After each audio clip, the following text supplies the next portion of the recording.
Magandang umaga mga kapuso, mag-aalas 11 na ng umaga at tuloy-tuloy po ang pagdating ng ating mga kababayan dito sa Manila North Cemetery. Sa ngayon po, may mga abala pa rin sa paglilinis at pag-aayos ng puntod. Yung iba naman po, dumadalaw na at itong kinaroroonan natin, ito po yung apartment section at yung kabila nito, yun po ay A.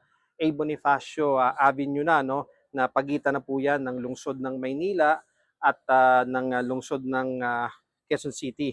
At makikita nga po natin dito, apat na patong po itong mga apartment dito. At baba po tayo. Actually, pababa pa po to, no? So, mula po dyan sa taas, may apartment pa po dito sa ilalim. Naku, ito mahirap ang daan. Ito nga po, halos mahirap pong pumasok dito kasi talagang yuyuko ka. At ito po, ilang patong din po yung mga nandito. Meron po dito, meron dito, at ito, yung mga iba dito, mga sanggol daw po ito, sabi ni Mrs. Diasis.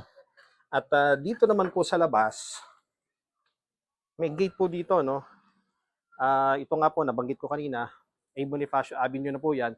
Pero sabi po ng mga caretaker dito, binubuksan na lamang daw po itong gate na ito na malapit din sa puntod ni FPJ kapag sobrang dami na lang daw po ng tao at kapag may emergency. So magbabalik pa po tayo sa iba pang mga update.